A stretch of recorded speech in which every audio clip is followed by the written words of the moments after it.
Hey guys, tonight we leave the roads behind, way behind. We're heading to the edge of the known world, or at least what ancient Siberians thought was the edge. A place where snow falls sideways, trees groan like they're gossiping, and your own breath might get you in trouble with the spirits. We're going to spend one long, extremely questionable night inside a shaman's hut where reality takes a back seat and your shadow doesn't always stay attached. And let's be honest, you probably won't survive this. So, before you get comfortable, take a moment to like the video and subscribe, but only if you genuinely enjoy what I do here. And let me know in the comments, where are you listening from? And what time is it for you to dim the lights? Maybe turn on a fan for that soft background hum, and let's ease into tonight's journey together. You begin on foot. There's no other way. The sled dogs have long since turned back. The snow has swallowed the last track of your boots, and the wind makes that low, teeth-on-wood sound as it rips through the pines. Every part of the sky is grey, but not the same grey. Some parts seem older, like they've seen you coming. Ahead, the forest thins into a clearing no map ever acknowledged. There's something at its centre round, low and fur-covered, not a yurt, not a house. A dome of bones and hide, stitched together with sinew and symbols that seem to shift when you squint. This is the hut. The place the locals don't talk about unless they're holding vodka or their grandmother's hand. And even then, they whisper. It's the kind of place you don't knock. You don't announce yourself. You simply wait outside the ring of antlers that marks its threshold and hope you were invited in a dream you forgot having. The ring is unmistakable, a circle of old reindeer skulls and curved bones half buried in snow. Their antlers reach upward like claws frozen mid-prayer. You step closer. The snow crunches differently here, like it's learned to speak. You hesitate just before crossing the bone ring. You've heard stories. Stepping into the ring without permission is like picking up someone else's drum. Or worse, answering a question that wasn't asked out loud. But it's getting colder, and something behind you, just outside your line of sight, makes a soft clicking noise. That's your cue. You step forward, cross the threshold, and the temperature changes. Not warmer, just aware. The door to the hut is a flap of stitched hides, painted in lines that loop like serpents swallowing their tails. You press your hand to it. It parts. You duck inside. Immediately, the world shifts. The air is thick with smoke and something richer earthy, damp and vaguely sweet. You blink, then again, and realize the room rearranges itself each time. A fire pit dances in the center, throwing out no heat. Furs line the walls in patterns that resemble animals you don't recognize, and hanging from the ceiling bones, dozens of them. Some etched with glyphs, some hollowed out to make sound. They clink gently as the flap closes behind you. You're not alone. There's movement in the back corner. Something seated, wrapped in a massive cloak made of fur, feather, and what looks like braided hair. It doesn't move, yet, but it's breathing, and you're not entirely sure you are. The figure in the corner doesn't acknowledge you at first, or maybe it already has, just in a way your brain hasn't caught up with. The room pulses faintly, like you're inside something alive. The bones hanging from the ceiling sway a little more now, though the air is still, not in a breeze kind of way, in a heartbeat kind of way. You try to focus on the shape in the corner. The fur cloak is massive brown and silver, woven through with feathers, beads, and what may or may not be claws. It's unclear where the cloak ends and the body begins. You realize the cloak is shaped strangely, not symmetrical. Too many folds, like it's covering extra. And then it speaks, not with a greeting, not with words, with a sound. Something between a cough and a chuckle, low, hoarse, layered. You blink. The figure rises, and it is taller than it has any right to be. The hood falls back not fully, just enough to reveal eyes. 3 of them, one set where you expect, and a third right in the middle of the forehead. It's small, and it blinks independently. You instinctively step back. The floor creaks beneath your feet like it resents your presence. The shaman leans slightly to one side. A hand emerges from the cloak. Human, yes, but painted black up to the wrist. The fingers are wrapped in copper wire and tiny bells. They don't jingle. They click. They raise one finger and point to the center of the hut. The fire. You walk toward it, slowly. The pit glows faintly, but not orange, blue, white. The light doesn't flicker, it pulses, and when you hold your hands near it, it gives no heat. Instead, it gives silence. The crackle you expect is absent. No pop, no hiss. Just that strange, absorbing quiet. When you move your lips to speak, the sound disappears into it. The fire is eating your voice. You turn to the shaman. He or she or they are kneeling now across the pit from you. A low drum sits in their lap, circular, stretched tight with rawhide, etched with a swirling pattern that never seems to repeat itself the same way twice. Each time you look, something's changed. They begin to drum, slow at first, just a soft pulse, like a heartbeat, one that started before you arrived and will continue long after you leave. The smoke from the fire rises in a strange, deliberate column, twisting without dispersing. You think you see shapes in it, not just faces, movements, dancing, crawling, a woman with a foxtail, a man whose arms are wings. The shaman's cloak shifts again.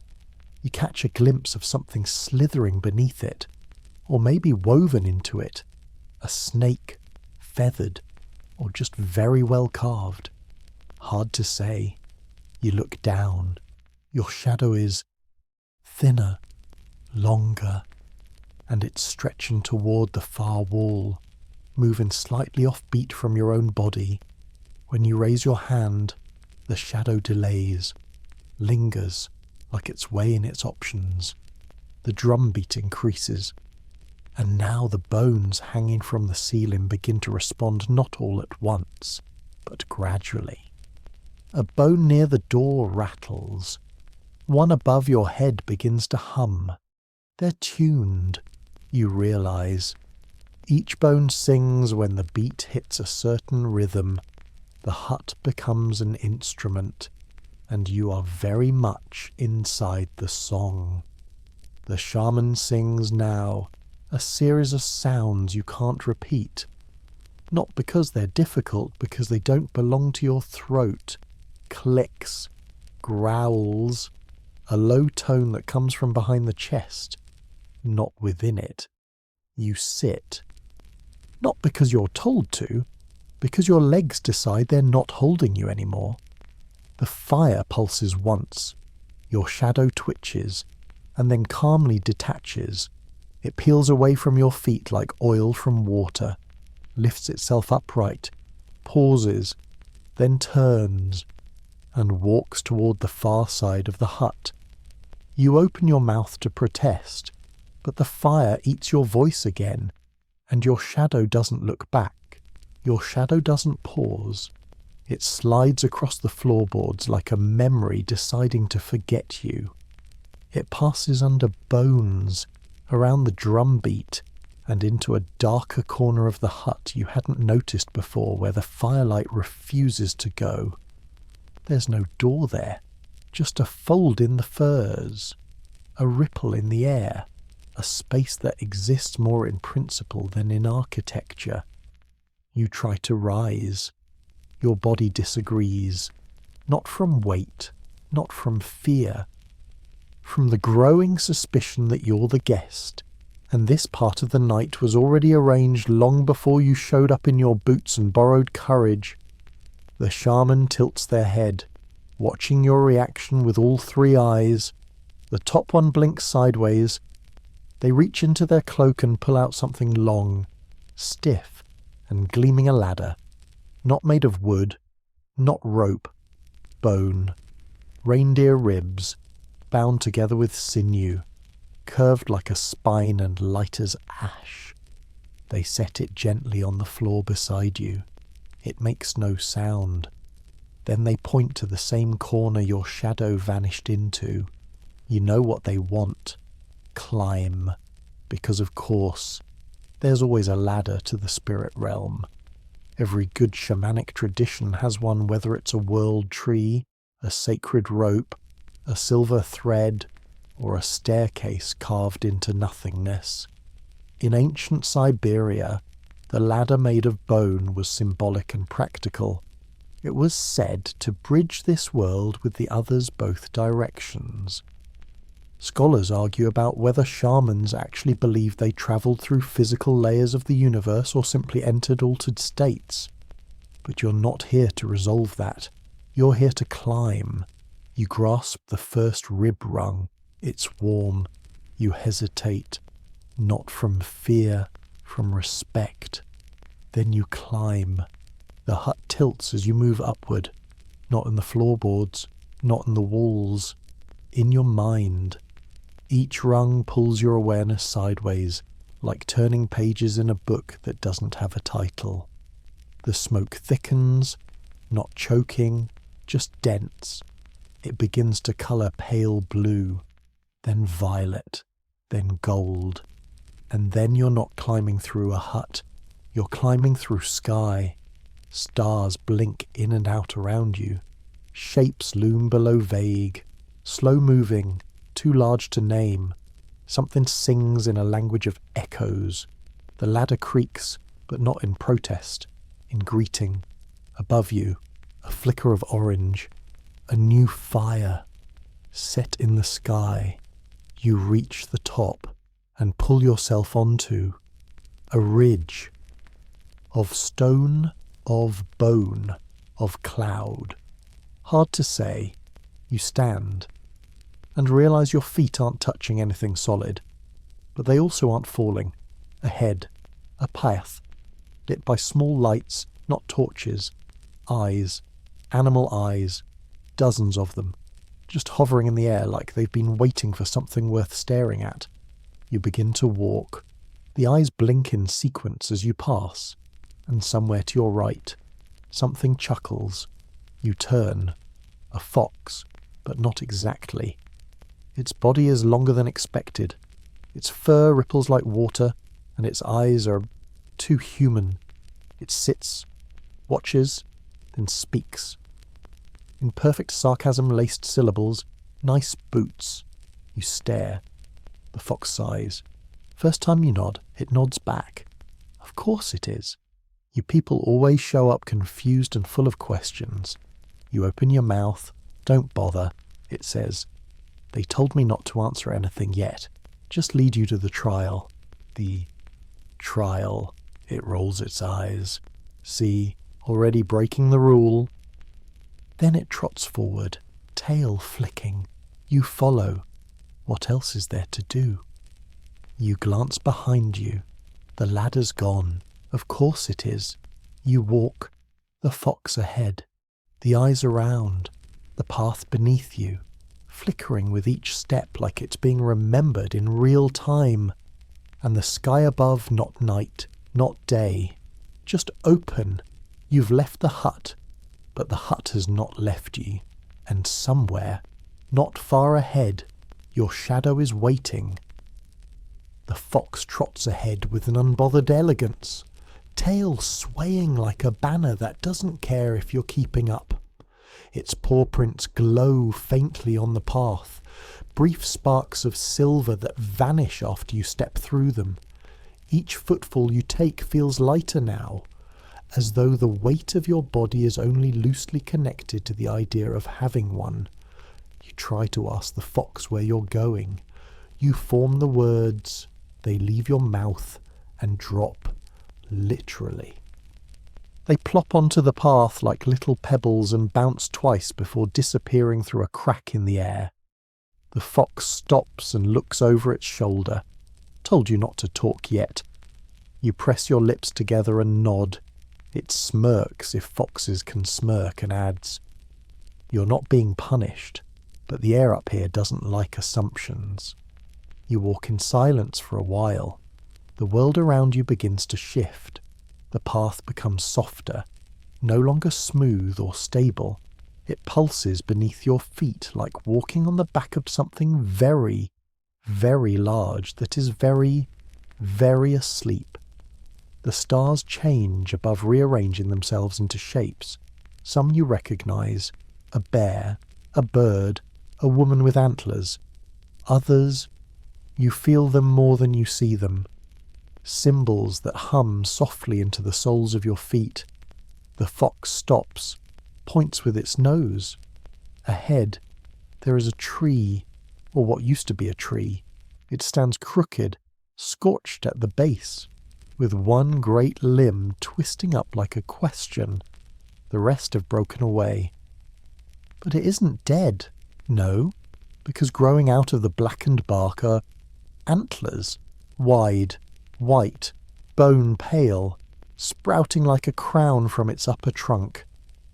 The tree shifts slightly as you approach, like it's adjusting to face you. You don't need the fox to explain. You're here for a bargain. The ancient peoples of Siberia believed that some trees weren't trees at all. They were doorways, axis points between the land of spirits and the world of humans. They connected the middle world with the realms above and below, and shamans sought them in visions when they needed answers, or when the spirits demanded payment. The fox circles the base of the tree once, then vanishes. No rustle, no farewell, just gone. You're alone, except, of course, you're not. The antlered tree creaks, a sound like bending ribs and distant thunder. Then it speaks, not in words, not in voice, in pressure. A question forms inside you, not something you hear, but something you remember knowing. Will you trade? You try to ask trade what? But that's not how this works. You know it already, a memory, for an answer, a part of you for a deeper part of something else. You reach instinctively toward your pouch, but it's gone. You're not even wearing the same clothes anymore, just soft furs draped over your shoulders, stitched with shapes you can't name but understand immediately: a spiral, a feather, a hand with too many fingers. The tree waits, you breathe in and out, then offer a memory, one from childhood, unimportant at first glance. The sound of your mother snapping fresh roots in the cold, the smell of damp wool and wood smoke on your sleeves. As you release it, you feel it lift softly, not torn, not stolen, given. The tree shudders, and a single antler tip cracks and falls to the ground in front of you. You bend to pick it up. It's warm. As your fingers close around it, the bark beside you splits. A doorway, just wide enough to walk through sideways. You step in. The world turns completely dark, but not cold. The space around you feels dense, thick with attention. You walk blindly, one hand on the wall. Your steps echo once, then twice, then not at all. The path curves, and when light returns, it does so all at once. You're in a circle of fire, not burning, dancing, and dozens of figures surround you, tall, masked, furred. They're not human, but they are people. and they have been waiting. The figures move with slow precision, each step tapping the ground in time with a rhythm you don't hear so much as remember. They're dressed in layers of fur, leather, feathers, and bone, arranged in ways that make it impossible to tell where one body ends and another begins. Some wear masks wooden, antlered, or split down the middle with tusks curling out. Others simply are masks' faces stretched with fixed grins, eyes blinking slowly from within designs that shouldn't allow for eyes at all. You don't recognize their language, but you understand the silence between their movements. It's not hostile. It's not welcome either. It's ritual. They're not dancing for you. You just happen to be in the middle. You take a breath, intending to speak, but the fire spirals upward and cuts you off. It doesn't roar. It sings low, like a wind through reed flutes. The flames twist into shapes, brief outlines of animals and hands and mouths that open too wide. A tall figure approaches you, taller than the rest. Their mask is smooth and black with no eye holes, only a narrow slit from forehead to chin. Strips of dried fish skin hang from their shoulders. They stop inches from you, tilting their head. Their hand rises, and on the palm a spiral. Again! You're starting to suspect this whole universe was drawn by a very tired person with one favourite symbol and no eraser. The figure presses their palm to your chest. You flinch, but not from pain, from recognition. A drumbeat echoes from inside your body. It doesn't hurt, it invites. Then you're moving, not dancing, not yet, just swaying. And the others respond. They part, forming a circle around you, and then they begin. The dance is not complicated. It is not elegant. It is necessary. Your feet move where they are told, by muscle, by memory, by something older than language. You stumble once, and laughter ripples through the crowd. Not cruel, just amused. A child trying to run in adult shoes. You try again. This time, you find it. The beat, the breath, the spin that turns into a step, the step that calls the fire higher, the fire that pulses in time with the movement of a masked figure bending backward in defiance of anatomy. This goes on for minutes, or hours, or until time gives up and sits down. The fire twists again, and you see your own face in the flames briefly. It looks different, not older, not younger, just worn, like it's been doing this longer than you realized. Then the masks begin to blur. Literally. The dancers are moving faster, impossibly so, and the edges of their bodies ripple like smoke. You lose track of their number. You lose track of yours, and that's when you notice you're not breathing anymore. Not because you've stopped, because the air around you is breathing for you. It expands when you need it, contracts when you exhale, like you're being carried, held, like a drum carries its sound. The figure with the spiral on their palm returns. This time, they kneel, offer something small, a carved charm bone, shaped like a bird. It rests in their outstretched hand. You reach for it, and the moment your fingers touch it, the world flashes. Everything fire dances, drums explodes outward in a ring of wind. You're not in the hut, you're not on the spirit path, you're not quite. You're somewhere between breath and snow, hovering, drifting, and that's when the voice speaks. From everywhere, from below you, you are ready for what you don't ask, because your mouth is not with you anymore. Just the charm, just the fire inside your ribs, and the distant memory of a ladder made of ribs leading back to a hut that no longer remembers what walls are. You tumble slowly through the dark like a snowflake that's forgotten which way is down. The bone bird charm presses against your palm, warm despite the cold, despite the fact that your body isn't exactly with you. You're weightless, but not free. You're being carried, not by hands, by the story itself, below or perhaps around you. The air shifts.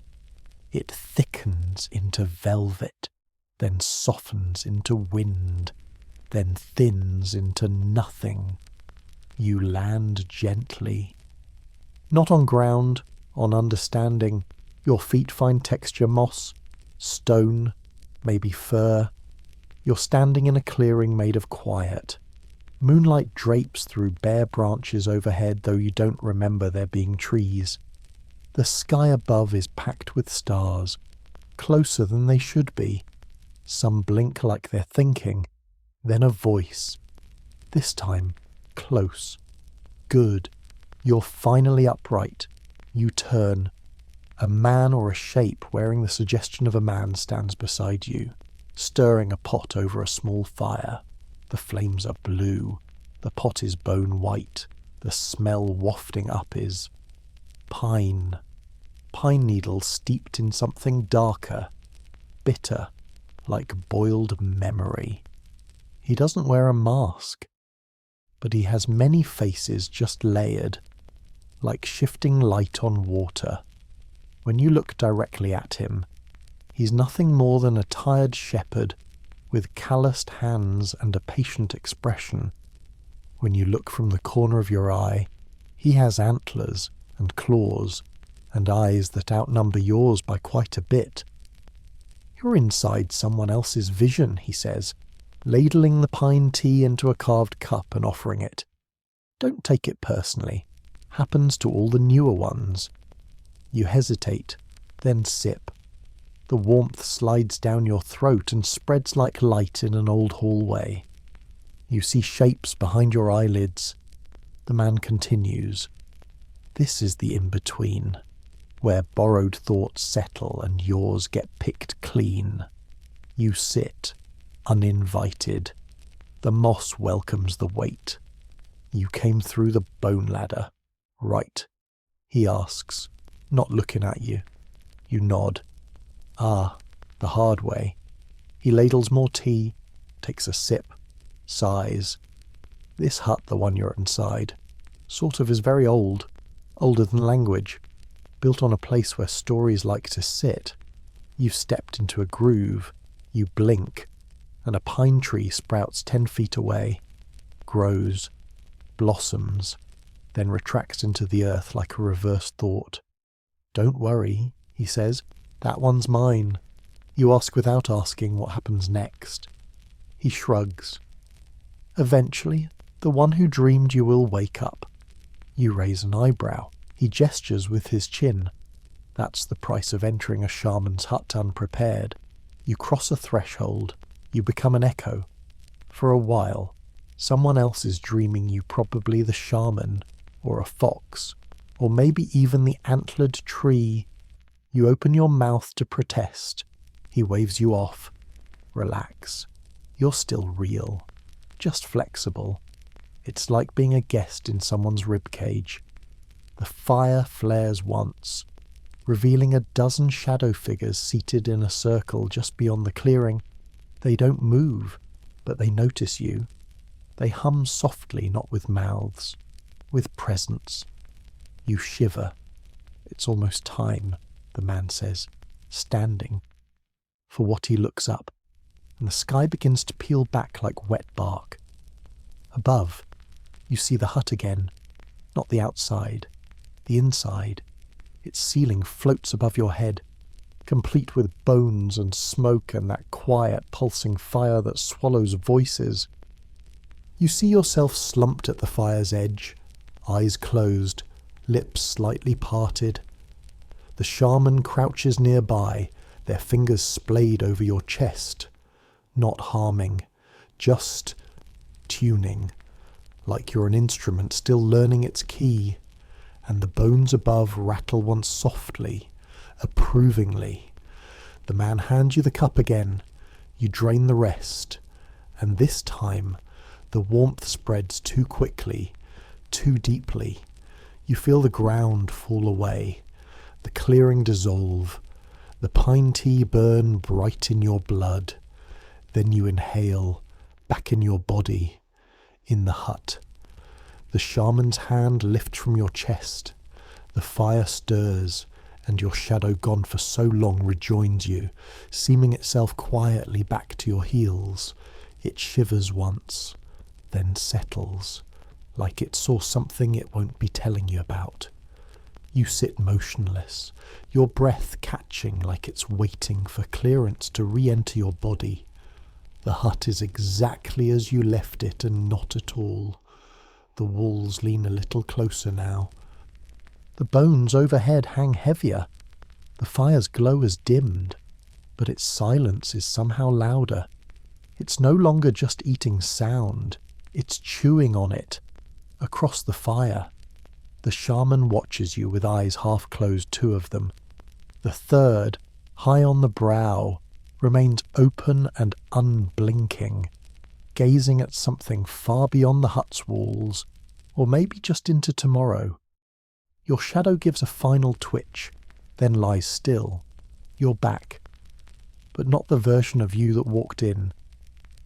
The bone bird charm is still in your hand, though now it feels lighter, almost like it's hollow, or waiting to be filled. The shaman finally moves. Their hand reaches beneath the furs and produces an object, a drum. You recognize it not because you've seen it before, but because it's yours. Or rather, it wants to be yours. They pass it to you without ceremony. You hesitate, taking it slowly. The frame is wooden, dark with oil. The hide stretched over it is painted with concentric circles and a tiny red fox at the edge, mid-stride. You run your fingers over it. The surface is soft but tense, like it's just inhaled and is waiting to be struck. The shaman nods once, then sits back. Clearly, it's your turn. You lift the drum and tap it, softly. The sound is not a thump, it's a call. You tap again. This time, a note responds from behind you. A bone chime swings and hums, though there's no wind. You drum in rhythm, and the hut responds. The walls pulse, slowly. The bones above begin to sway again, and the fire shifts. It flickers for the first time, not just in shape, but in colour. Blue becomes green, then amber, then something darker, richer, like ink. Your heartbeat sinks to the drum. You're not playing it, you're translating. Somewhere in the process of descending the bone ladder, sipping pine tea in another's dream, dancing beside the fire and speaking without a mouth, you became fluent in something, and now the hut listens. The shaman hums, not in approval, not in warning, just in harmony. A shadow on the wall opposite you rises, not your own, not anyone's. It stretches tall, then unfurls into a shape, a figure with antlers and wings. It bows, slowly, then recedes into the wall, leaving behind a faint trail of ash that smells like pine and frost. You lower the drum, you're sweating, despite the chill. The shaman's third eye closes, their shoulders relax, and then they laugh. Not a roar, not a chuckle, a layered laugh. 3 voices at once. It startles you more than anything else so far. One voice is low and gravelly, like stone grinding against stone. Another is reedy and high, like wind through a cracked reed. The third is yours, your laughter, but not as you remember it. Not cynical, not nervous, just true. You look around, half expecting the hut to collapse from the weight of that sound. But it holds. And then, quietly, the shaman speaks for the first time. Their voice is the only one. Now, calm, direct, dry. You're not here to learn, they say. You're here to remember. You want to ask remember what? But your voice has returned only halfway. Instead, the drum in your lap shivers once, and you know, a feeling spreads from your spine outward like someone brushing snow from your back, uncovering old carvings beneath skin. You remember. The antlered trees creak when it accepted your offering. The hum of the spirit path beneath your bare feet. The pine tea simmering with truths not meant for morning. The circle of masked dancers that moved with time instead of through it.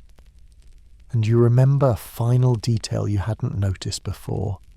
You never closed your eyes, because the vision never asked you to.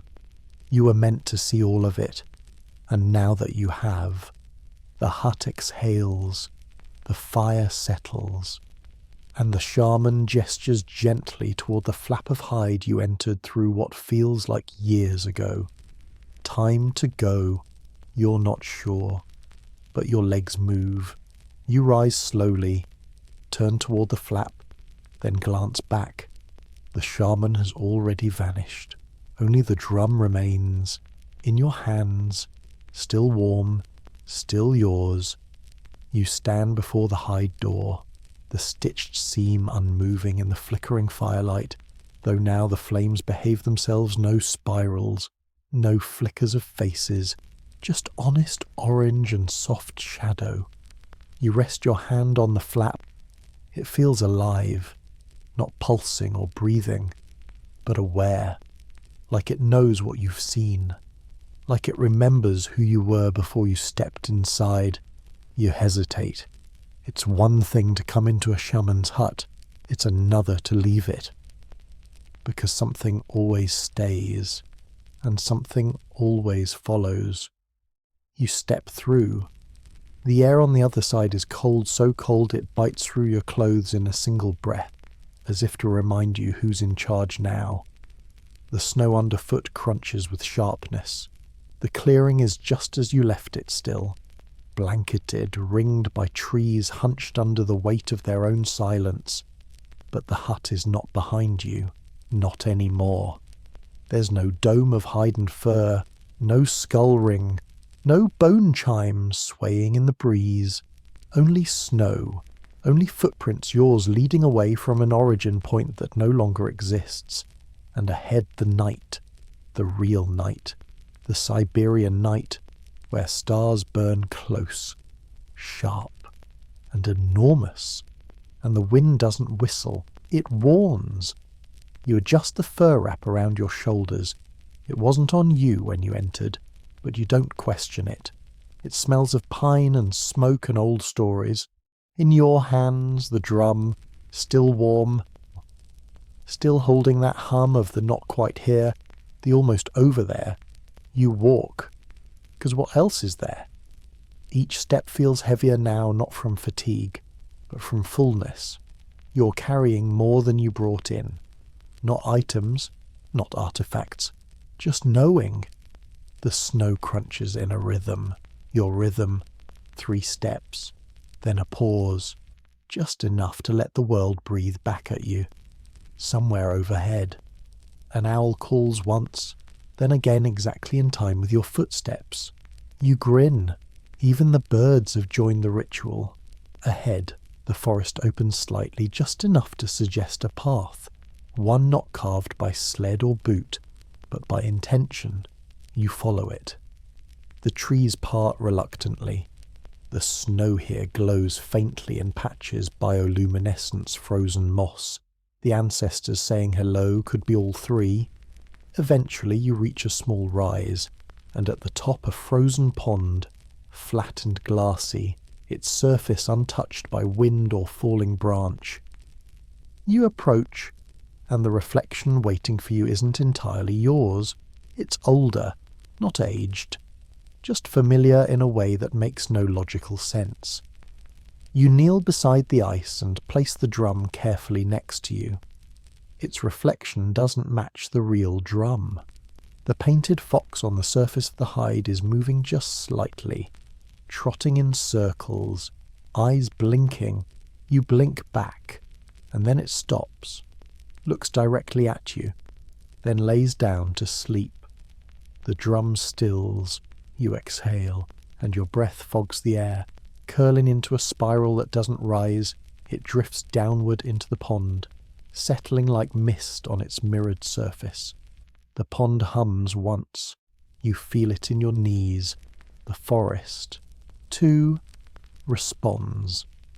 The trees don't shift. They simply agree. Scholars studying ancient Siberian shamanism often puzzle over the rituals performed in isolation, those nights alone in the forest, those solitary journeys beyond the veil. They wonder what was seen, what was learned, what was lost. They rarely understand that solitude isn't absence, it's arrival. You sit, and the world slows with you. Snow falls gently now, just a few flakes perfect, weightless, unnecessary, but beautiful. You don't need a voice to explain what happens next. The hut gave you the vision, the forest gives you the return, and here, at this quiet threshold between what was and what waits, you understand. You don't leave the shaman's hut. You carry it. It walks with you, sleeps beside you, echoes in your bones, and when needed it reopens, not in place, in time.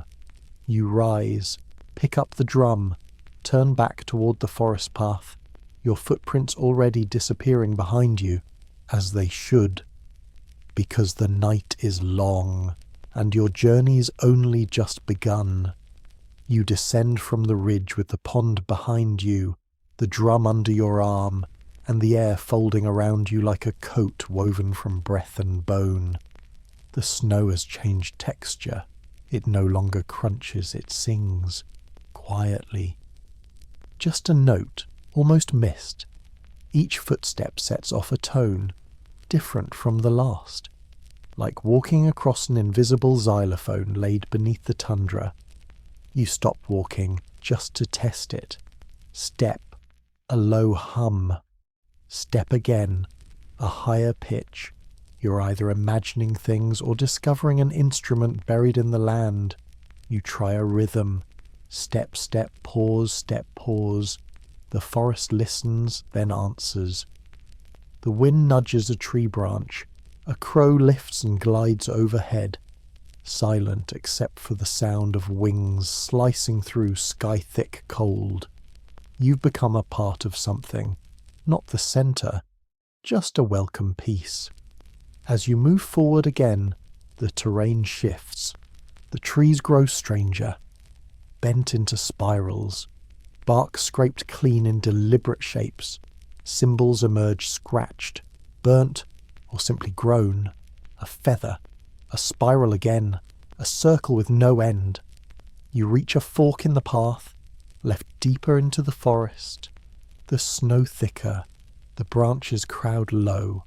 Right a clearing lit by flickering torchlight. Human-shaped silhouettes moving slow, like dancers caught in molasses.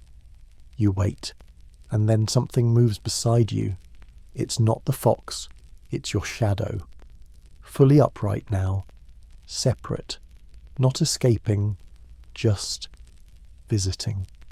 It stands beside you, hands in its non-existent pockets, as if to say, well, you glance at the fork again. The clearing looks safer, warmer. Your shadow points left. Of course it does. You sigh and follow. The snow deepens to your calves, then your knees. The cold doesn't bother you anymore.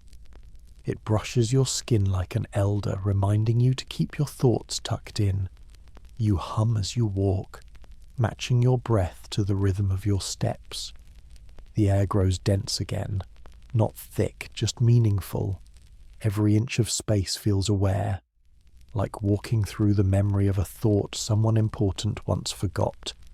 Then, through the trees, a structure, not a hut, not a yurt, not shelter. It's a frame, a skeleton of antlers and branches, woven together with rope made from braided hair.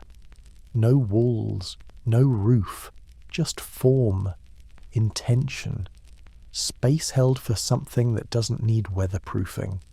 Inside it sits a figure, this one you recognize, the shepherd from the T-Vision, or someone shaped very much like him.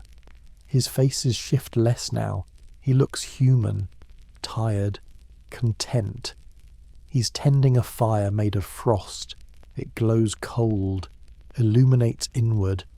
"Didn't expect you back this soon," he says. You raise an eyebrow. "I didn't say I minded," he adds, then pats the ground beside us. You sit. He holds out a bowl, inside snowberries, bright, glossy, impossible, not even remotely in season. You eat one. It tastes like sunlight filtered through silence. Another.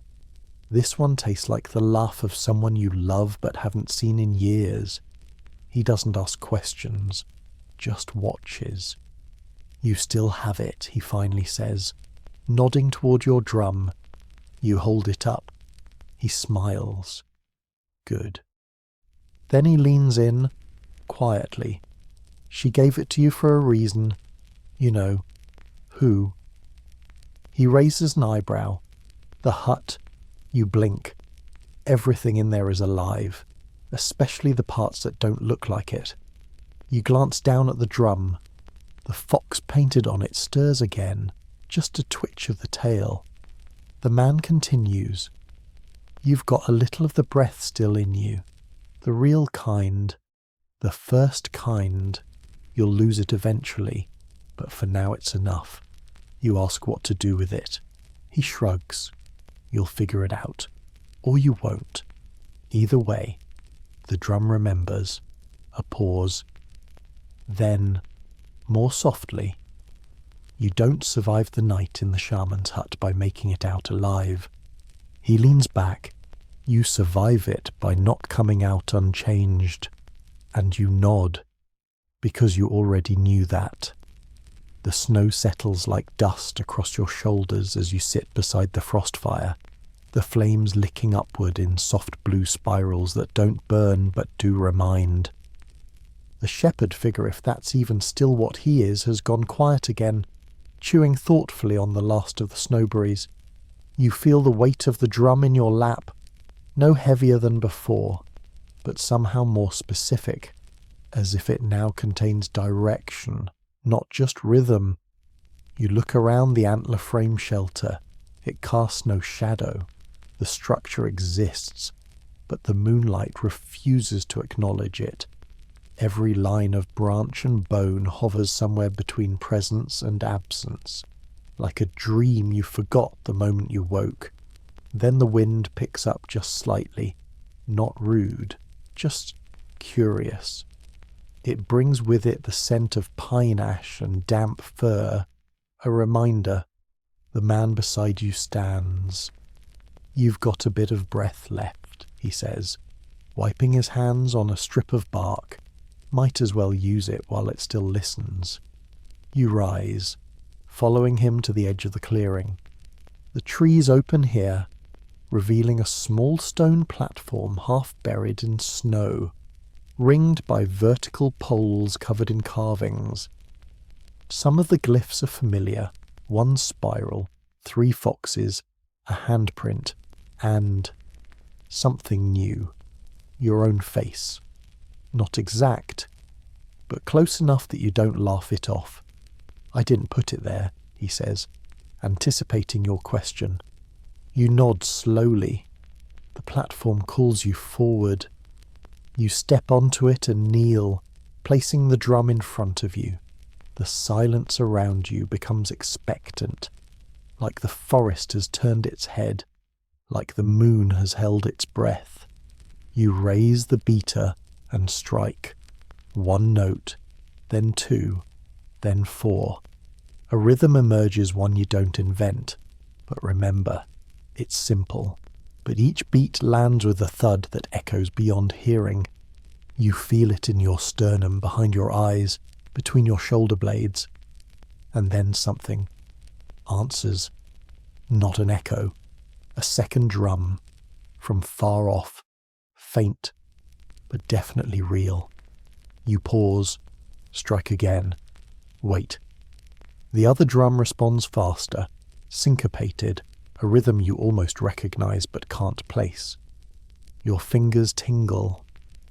Your breath slows, and then a third joins in, this one even farther. Your heartbeat aligns with the rhythm before your brain does. It's no longer call and response, it's a circle, a weaving. The platform glows faintly under you, not visible to the eye, but your skin feels it, the stone warming just enough to suggest approval. You close your eyes, drum again, and the forest moves, not visibly, but inwardly, like trees leaning closer without shifting, like stars blinking just once in acknowledgement. The wind hums softly, matching your beat. The rhythm takes over, and suddenly you're not drumming. You're the drum. The stick in your hand moves of its own accord. Your other hand joins it, then your shoulders, your feet, the rest of you. You're no longer playing a rhythm, you're playing a path. One beat leads to another. One breath folds into the next. The frost fire behind you rises not high, but deep, the flames leaning inward like monks in conversation. You open your eyes, and you are everywhere.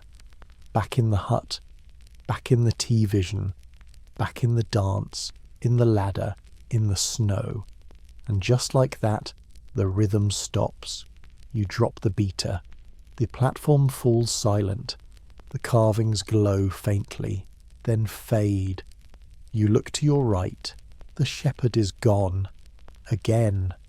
But in his place, footprints, yours, leading away from the circle, back toward the night, back toward a different kind of morning. The footprints look recent, but you don't remember making them. They curve gently away from the stone platform, weaving between leaning trees like they knew which ones would get out of the way.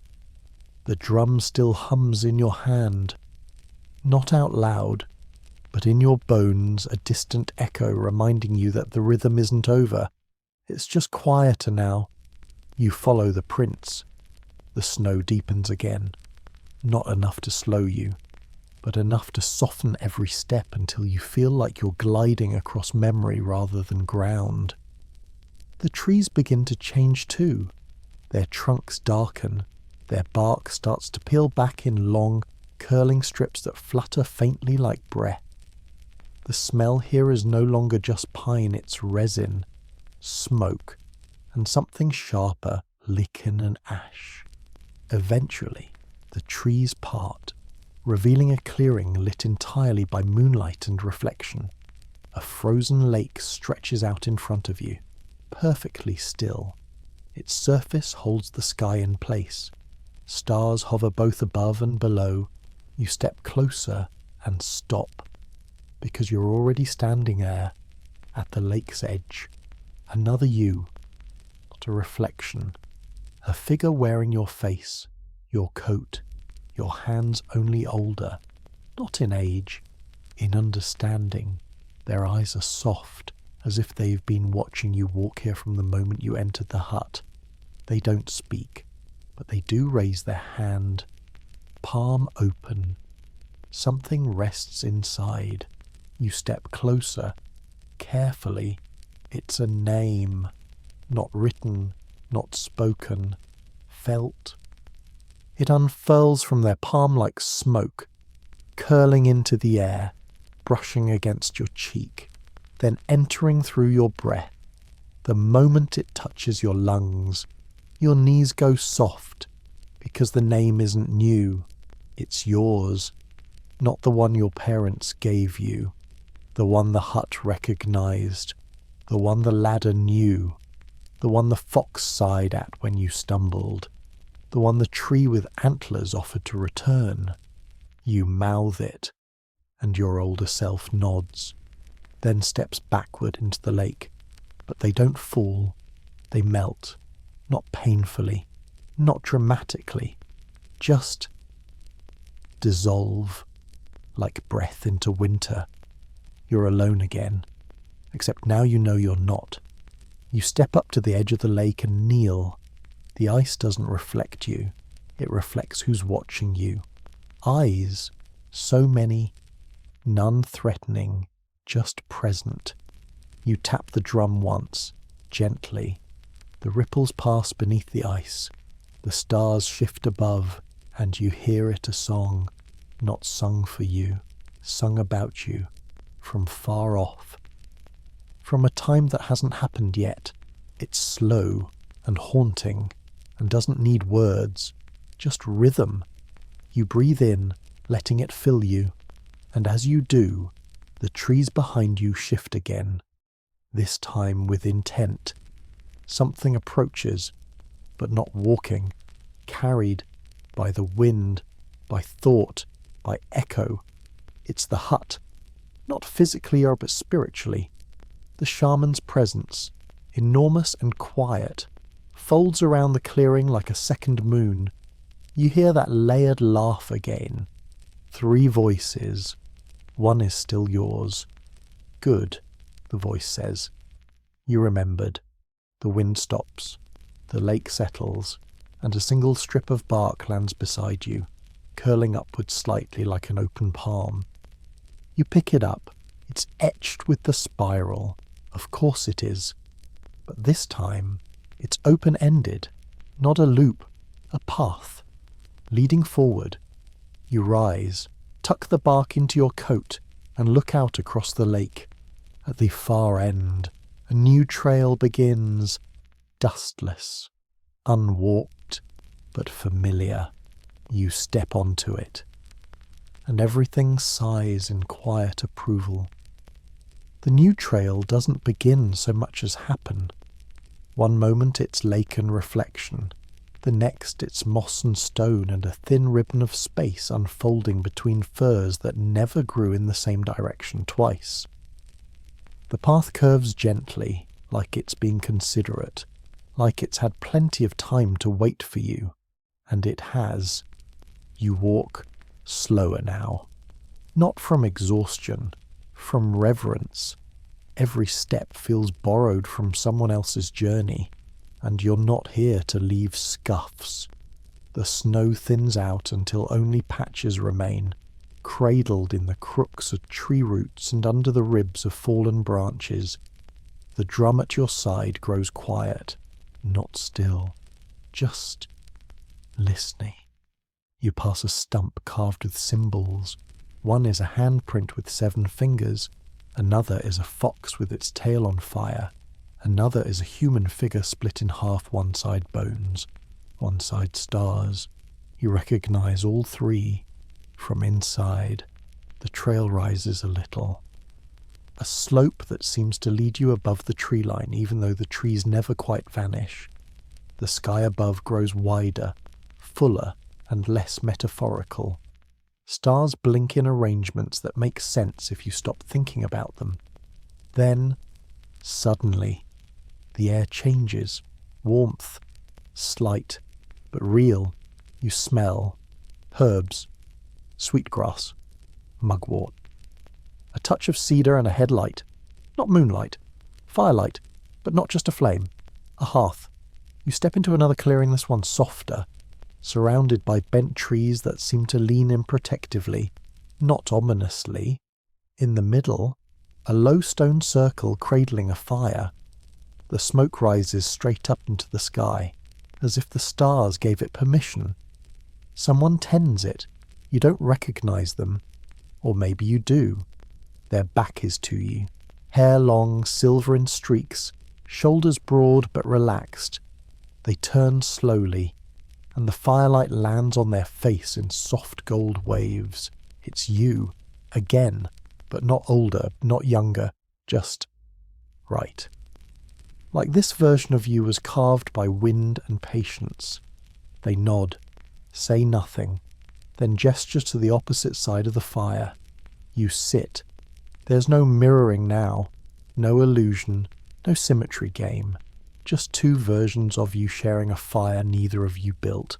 They offer a bowl, inside warm broth, thin, fragrant, impossibly familiar. You drink. It tastes like your first safe memory, not your first happy memory, your first safe one. A blanket, a hand, a hum in the next room. The other you leans back, watching the flames, then speaks. You'll forget some of this. You nod, they smile, and that's okay. The parts that matter will echo, quietly, like a drum from a few hills away. You both stare into the fire. It shifts, shows images. A reindeer's breath in moonlight, the spiral in the soot, the hut's third eye, blinking sideways, the fox, trotting across your drum and vanishing again, and the shadow your shadow standing at the lake's edge, watching you dissolve. The other you stirs the fire, and you'll think this was a dream. You'll call it metaphor or story. You'll tell someone, maybe, and halfway through you'll forget how it ends. You look up, their eyes meet yours, but every time you see a spiral, you'll pause. They reach into the fire, yes, into it, and pull something out. A stone, cool, black, etched with lines. They pass it to you. It's not heavy, but it feels like a responsibility. On its surface, your name, not written, carved, in a way only the hut could have known. You close your fingers around it, and when you open them again, the fire is gone. The clearing is gone. The other you gone, but the warmth remains, and the path ahead is still waiting, this time lined with lanterns, small ones, hung from branches like sleepy stars. You stand, drum in one hand, stone in the other, and walk forward into the glow. The lanterns swing gently as you pass, though the air is still, no wind. No hand reached out to stir them. They simply react to your presence like leaves turning toward light. Their glow is pale gold, nothing harsh. It wraps around the trees and flickers off the snow in pulses, as if it's breathing in time with you. You walk quietly. Even your footsteps have decided to hush themselves. The snow accepts your weight without complaint. The moss stretches a little longer underfoot. The night doesn't ask questions. It just watches. Each lantern bears a carving. Simple ones an eye, a branch, a spiral naturally, a cup, a reindeer in mid-leap. You could stop and trace every one. Part of you wants to, but something inside says, no need. You've already seen them before. Maybe not in this life, but somewhere. The path narrows again. Not into danger, into focus. Trees bend overhead until their branches kiss, forming a woven canopy that blocks the stars. In their place, tiny points of greenish light flicker in the gaps. Phosphorescence, memory, bioluminescent moths. You pass under them like a dream slipping beneath an eyelid. Then, ahead, a doorway. It's not a real door. It's a suggestion of 1-2 tree trunks grown too close, their upper branches locked like fingers. Between them a threshold. You pause. Behind you, the forest remains warm, calm, watching. Ahead, the cold returns. You step through, and the world tightens. The snow deepens, the trees vanish, the lanterns stop, and you're alone again. You look up. The sky is a dome now, massive, wide, rich with stars in unfamiliar constellations, spirals, bones, masks, foxes. A gust of wind brushes past you, just strong enough to lift the ends of your fur cloak. It whispers something. You don't catch it, but the drum hums in your hands. It understood. You move forward. Not far, just enough to find yourself at the edge of another ring. Not of skulls this time. Of footprints.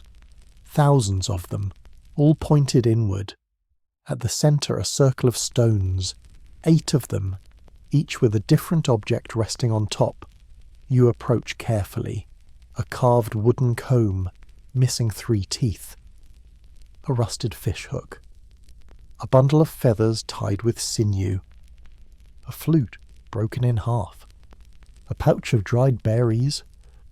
A mask split down the middle. A fur mitten stitched with red thread.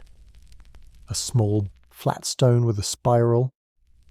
That last one is still warm. You crouch beside it. Your fingers tremble as they reach down, not from fear, from recognition. You've seen this stone, in dreams, in tea, in firelight. You pick it up, and in the space beneath it, you find another stone, identical, still warm. Your drum pulses softly, like a nod. You place the stone from your pouch, the one from the tea fire, next to the new one. They don't merge. They rest. Together. 2 names. 2 journeys. Same rhythm. You stand. The forest breathes in. You exhale. And the stones glow just a flicker. Then stillness. Scholars of ancient Siberian shamanism have long debated the meaning of these offering circles. Were they graves, ritual centres, teaching spaces? No consensus exists, but now you know. They were return points, places to come back to, places where the story paused, just long enough for someone else to pick up the thread. And so, you walk backward from the ring, not as retreat, as respect. You turn once more toward the doorway of trees. The glow behind it has softened. A fox waits there now. The same one, its eyes blink slowly. Its tail curls once, and it turns, walking forward, just far enough to make you follow, which you do, because of course. The fox doesn't hurry. Its steps are precise, calculated, each paw print pressed into the snow with the assurance of someone who's walked this route more times than stars have blinked. You trail behind it, drum at your side, the cold forgotten, or perhaps respected into silence. The trees open again, just enough to let you both pass. You don't look back at the ring of stones. You don't need to. That part of the story now holds you. The fox leads you to a narrow ravine, not carved by water but by time. Its edges slope down softly, forming a shallow valley cradled by bare birch trees with bark like old paper. Their trunks lean inward, as if eavesdropping on whatever's about to happen. At the bottom, a hut. Not the hut, not the breathing, rearranging, dream-devouring hut you first entered. This one is simpler, smaller, built of weathered wood and stitched hides. Smoke curls from a hole in the roof, too thin to be from fire, maybe from memory, or tea, or breath. The fox stops beside the doorway and sits. You pause beside it. It turns to you and says, quite plainly, "You've made it back before dawn. That's more than most." Then it stands, and walks into the wall of the hut, through it, vanishing without a ripple. You blink. The door creaks open by itself. No one beckons, but something waits, inside. The hut is warm, not hot, not stifling. The warmth of storybooks and firelit kitchens and blankets that know your name. The scent is unfamiliar but calming, burnt feathers, damp stone, and something that smells faintly like patience. The walls are lined with furs and bundles of herbs hanging from cords. A small fire glows in a clay hearth. Its smoke drifts sideways instead of up. And there, sitting on a low stool with a carved spiral beneath it, is someone. Not a shaman. Not quite. They're dressed simply. Eyes closed, hands resting lightly on their knees. As you enter, they speak. Without opening their eyes, you didn't bring the question. You freeze. They smile. Still eyes closed. But that's all right. The hut gave you a better one. You step inside fully, letting the door close behind you. The person gestures to a spot across from them, a cushion made of woven bark and fur. You sit. The drum rests on your lap. They open their eyes, and you gasp, not from fear, from recognition. They have your face, again, but older, softer, as if sanded down by hundreds of nights like this one. You still think you're surviving, they say, not unkindly. You start to speak, but they shake their head gently. This place isn't for survival, it's for returning. They reach into a pouch and draw out a small bone whistle. Place it on the floor between you, then they reach again. A second object, a feather grey and black, tipped in crimson. They place it gently beside the whistle. You wait, then a third item, a claw. Bear, maybe, or something older.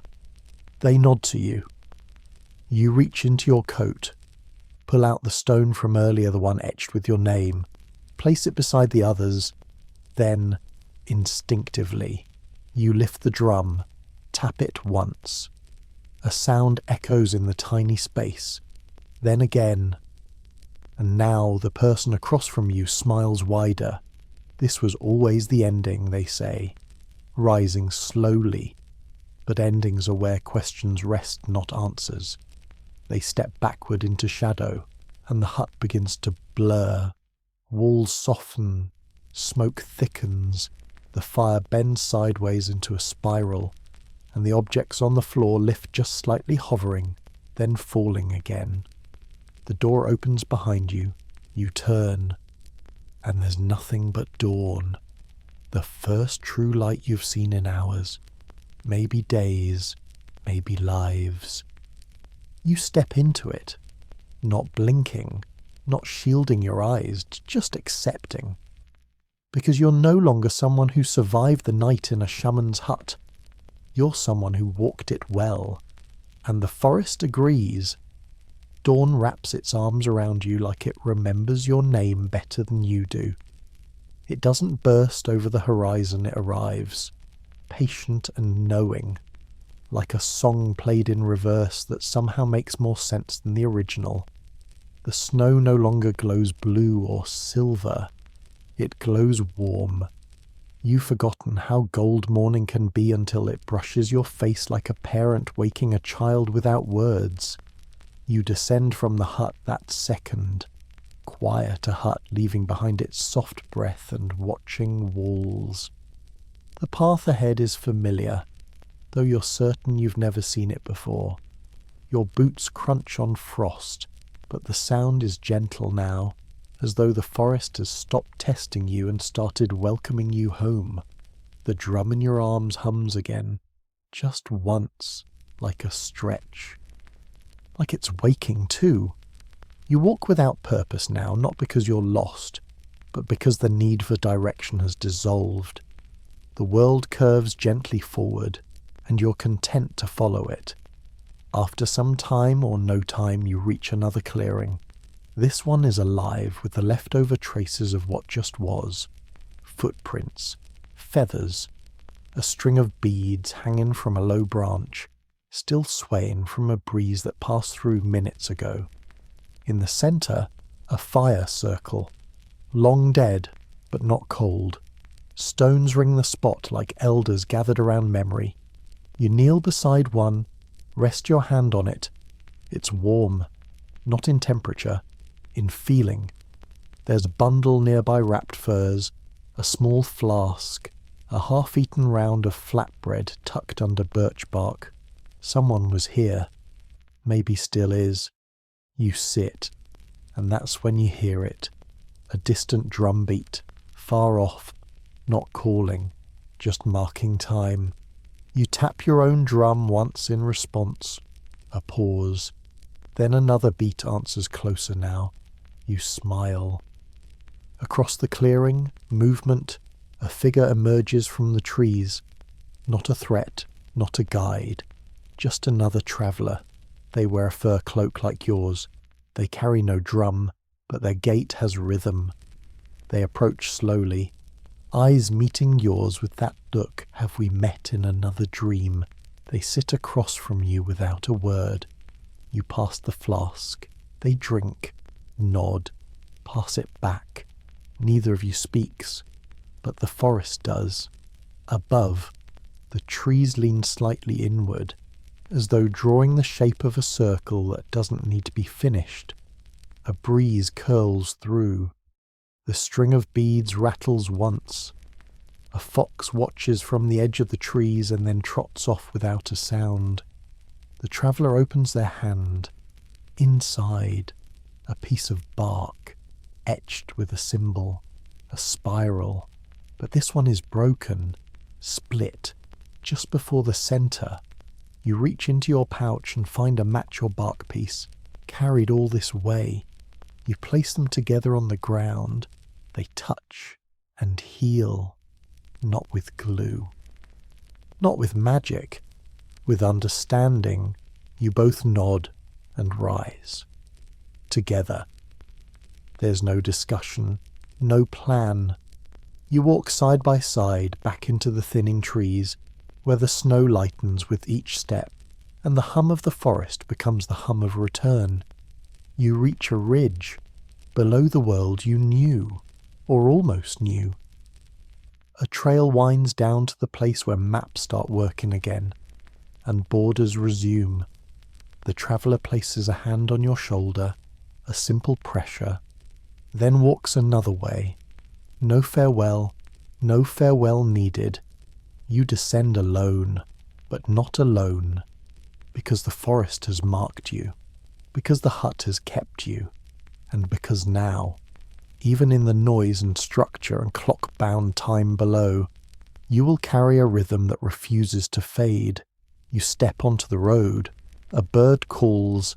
The wind tastes like firewood and fir and fermented berries. You smile and walk toward the day. The road ahead is muddy, half frozen in patches, as if winter isn't entirely sure whether to leave yet. A few stubborn puddles reflect the sky in cracked pieces. Somewhere in the distance, you hear the faint groan of a wooden fence unattended livestock. Maybe, or wind nudging a memory into motion. You walk slowly now, not from fatigue, from completion. Each footstep feels optional, like if you stopped here and sat down, the rest of your life would eventually come find you anyway. The drum hangs quietly at your side. It doesn't need to sing right now. It hums occasionally, like a dream sighing itself back into sleep. Up ahead, the edge of a settlement comes into view. You'd forgotten how human places look after a night like this. Flat roofs, stacked wood, a few smoke trails curling upward like questions waiting for coffee. You spot a rusted bicycle leaning against a tree, a half-frozen stream bubbling near its roots. Someone spots you from a distance. You see the figure shift from their stoop, then wave, just once. Not enthusiastically, just a quiet acknowledgement that people arrive sometimes. You wave back, and that's when the memory hits you. Not of the hut, not of the fox, not even of the dream you walk through someone else's bones. No, the memory of your own beginning. The moment you crossed the ring of skulls and antlers without knowing the cost. The moment you stepped forward, not because you were brave, but because not stepping forward wasn't an option. You pause. The village is close, but something behind you pulls. Not physically, inwardly. You glance back. The path is empty, the snow settling evenly now.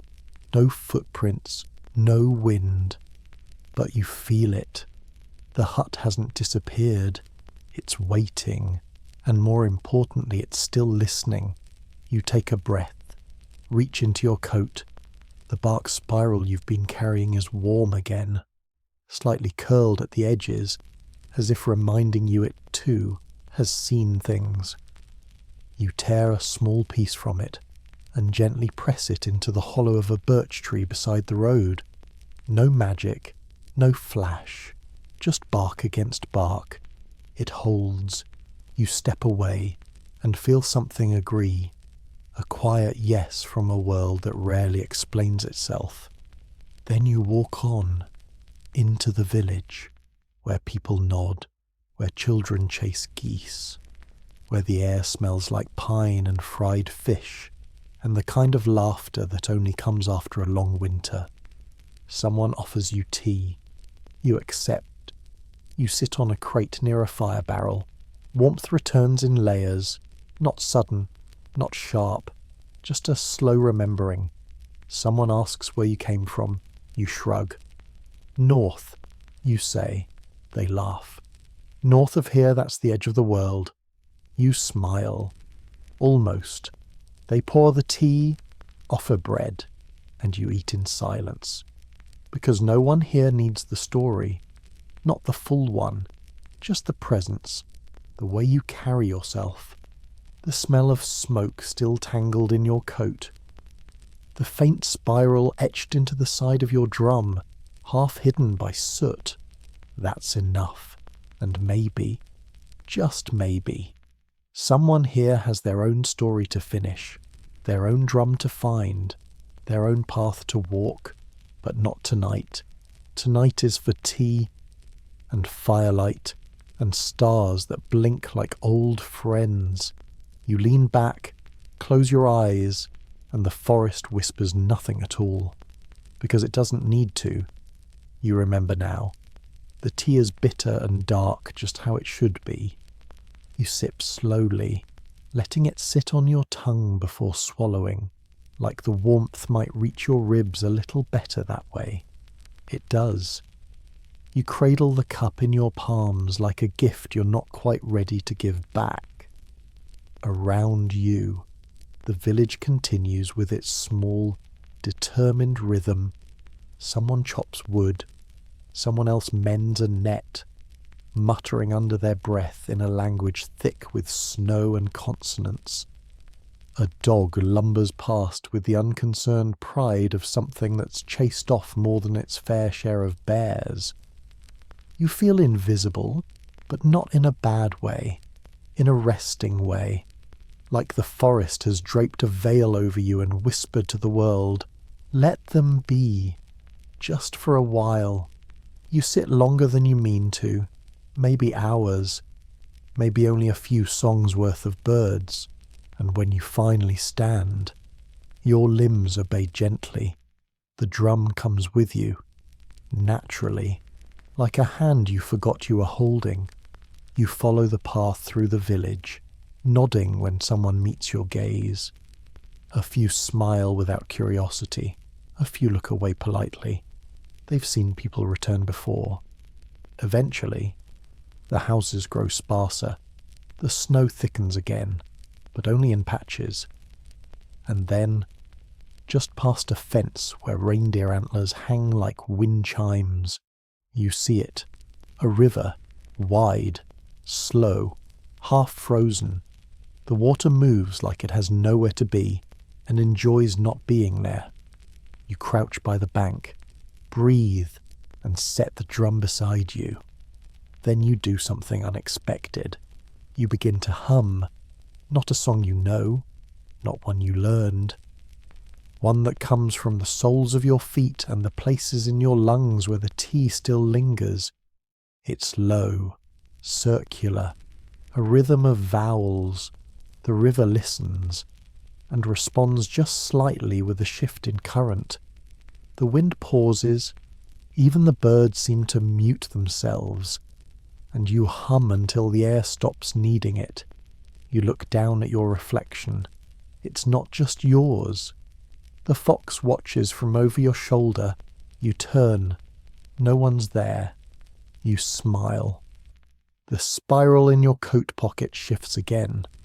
The strip of bark warms for a second, then cools. You reach into the drum's pouch, pull out a handful of dried berries, the ones that weren't there yesterday. You eat one. It tastes like laughter near a fire. You toss another into the river, for the spirits, or for the fish, or for both. Then you rise. The sun has decided it might try to climb today. A few golden threads stretch along the edge of the sky, lazily knitting together light. You walk downstream. No destination. Just motion. The rhythm continues in your hips, in your fingers, in your shadow, which still seems little independent, but agreeable now. The path returns to forest, but it's a gentler forest. The trees don't press so close. The air doesn't test your breath. There's a log ahead, cut clean, with a spiral carved deep into its end grain. You sit on it and let your mind wander not back, but around. You remember the ladder of ribs, the tea that whispered, the fire that swallowed sound. You remember your name, the one that never fit in any alphabet, and you remember not surviving the night, but belonging to it. You hum again, just once. The river answers with a ripple, and the world lets you be. The forest settles around you like a quilt that's been waiting all night for you to stop moving. The log beneath you is soft with moss and thyme, the kind of softness that doesn't ask for thanks. You lean back slightly, elbows resting on your knees, eyes half-lidded as the river to your left continues its patient murmuring, not rushing, not stagnant, just content. Above, the sky has started to shake off its stars. A few linger stubbornly in the upper corners, blinking like they know you're watching. The sun yawns low in the east, its gold still diluted by mist. You tap the drum once on your thigh. It doesn't sound like it did before. It sounds closer, like it's been listening. You try another rhythm, slow, even, and there it is again, that second sound, a harmony, barely perceptible, but real. You smile, and then you hear footsteps, crunch, pause, crunch. You don't turn right away. It's not fear, it's familiarity. Whoever or whatever approaches, you already know them. Eventually, a figure steps into view, cloaked, hooded, their boots caked with frost, a pouch slung across one shoulder. They stop a few feet away, head tilted. No greeting, but not silence. A kind of moment that stretches because it deserves to. Then, softly, they speak. You walked it well. You nod. They crouch, reaching into their pouch, pull something out, extend a closed hand toward you. You don't flinch. They open their fingers. Inside a small bundle of red thread, wound tight. You take it without question. The moment it touches your skin, a vision unfolds. A hut, the hut, just as you left it, standing silent in the snow, its hide walls fluttering in windless air. Inside, the fire glows, and the bones overhead still hum, but sitting by the hearth now is you, again, but not asleep, waiting. The vision fades. You look up. The figure is gone. No footprints. Just a gentle indentation in the moss where they crouched. You turn the thread over in your palm. It's warm. You lift it to your ear. Nothing. But the drum pulses once. A suggestion. You tie the thread around one of the drum's chords. It blends in immediately, as if it had always been part of it. Then you stand, stretch, and continue walking. The river narrows and bends away. The forest opens into patches of golden grass, still damp with thaw. Birds begin their hesitant morning songs, no full chorus yet. Just the occasional note, like a warm-up before the sky stretches wide.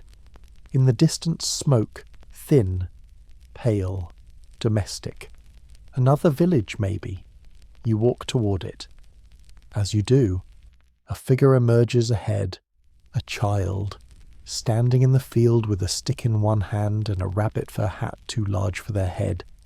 They see you, wave once, then turn and sprint off, disappearing into the tall grass. No fear, just excitement. Like they've seen this part before. You follow at your pace. Eventually the village unfolds ahead. Small homes, faded banners, dogs lying across doorways like they own the lease. You stop just outside. A wooden post marks the entrance. It's carved with names deep, straight, purposeful. And one symbol near the top, a spiral. You raise your fingers to it, trace it once. It's old, but it knows you, and you know it. The door of the nearest hut creaks open. An old woman steps out, wrapped in layers that smell like smoke and dried fish. She looks at you, squints, then smiles. "I remember you," she says. You open your mouth, but she shakes her head. You won't need to say it. "Come, the tea's ready." You nod, step forward, and realize you've just arrived at another beginning. The old woman turns without another word and disappears into the hut. Her gait the slow, certain kind that says she's been carrying firewood and mysteries for longer than most people keep memories. You follow, ducking under the low door frame, and are met with warmth, not just temperature, but presence. The walls are hung with stitched hides and bundles of herbs, dried flowers, woven charms made of straw and antler. There's a fire in the centre, of course. But this one crackles, loudly, like it wants to be heard. She gestures for you to sit on a cushion by the hearth, then moves to a shelf and begins preparing something in a wooden bowl, grinding, mixing, humming a tune without melody. The drum rests across your lap like a child napping. The red thread sways gently as if stirred by thought alone. You say nothing. She pours hot water into a carved cup, adds the ground mixture, and hands it to you. Her fingers brush yours briefly, but you feel a spark of recognition pass between you. Not from her, from whatever watches through her eyes. The tea smells sharp, bitter. You sip, and the moment it touches your tongue, you know, this isn't the first time. Not here, not with her, not in this body, but somewhere, somewhen. You've sat here before. She sits opposite you, knees cracking as she lowers herself with a sigh that sounds more like satisfaction than age.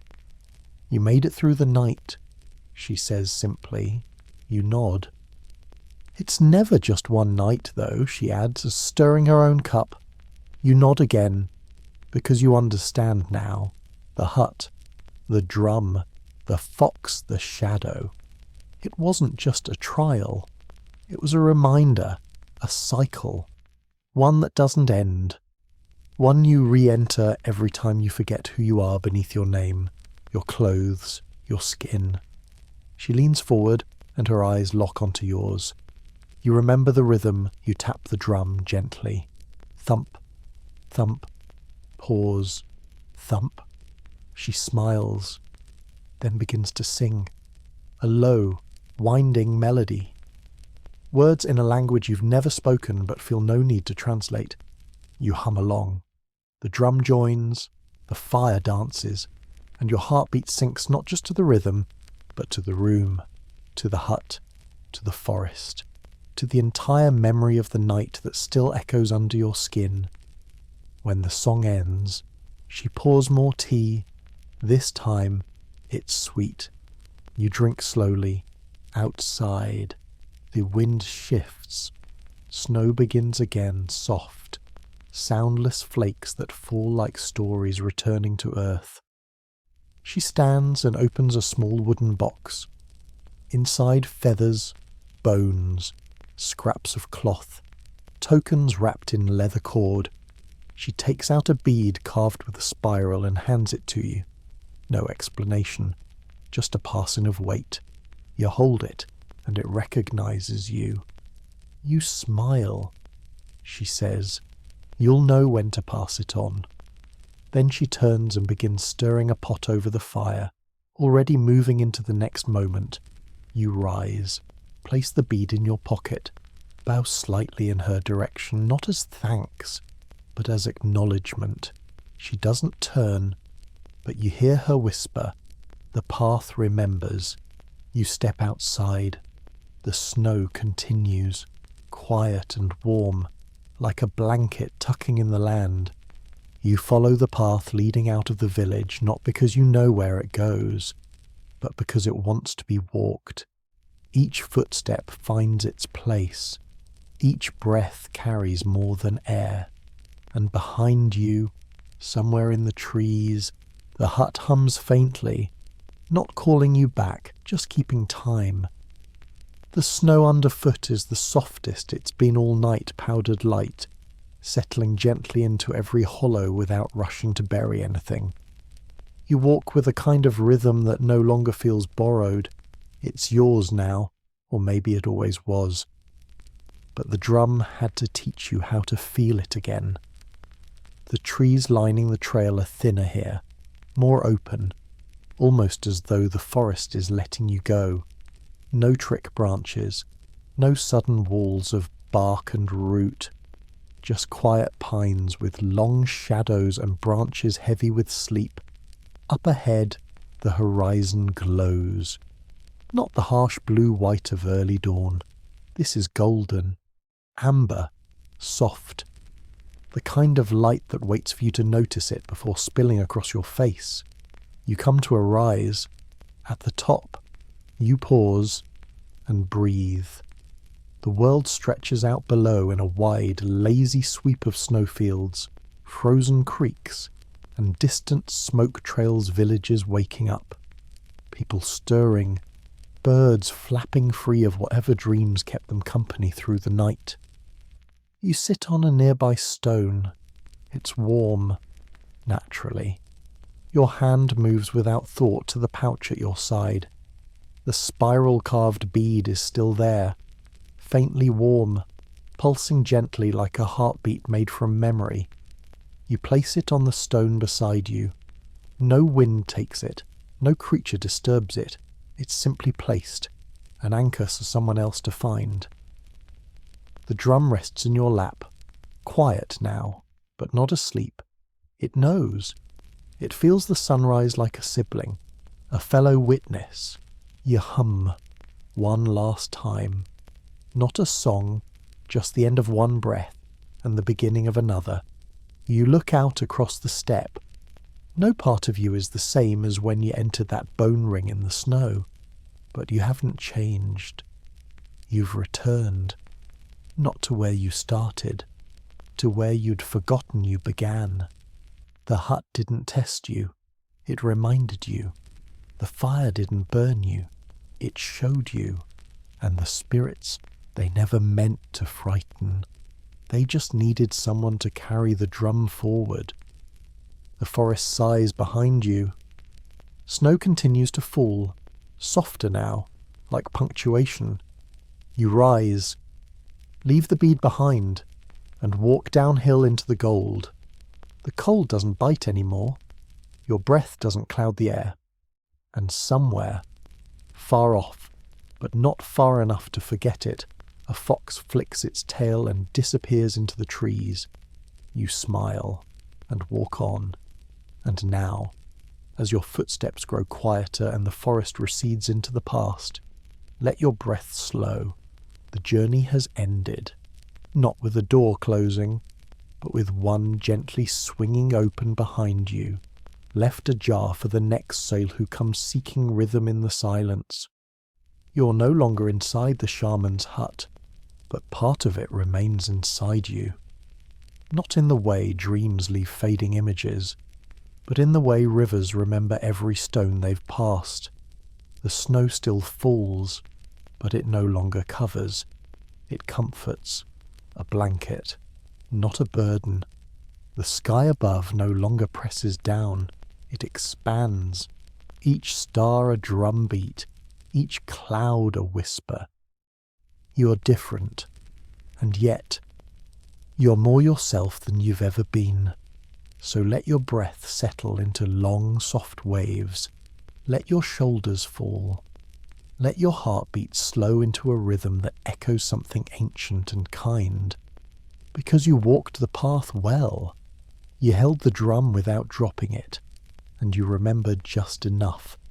There will be other nights, other questions, other doors made of bark and smoke and dreams. But not right now.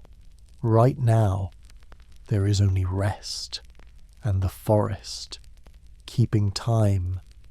Good night.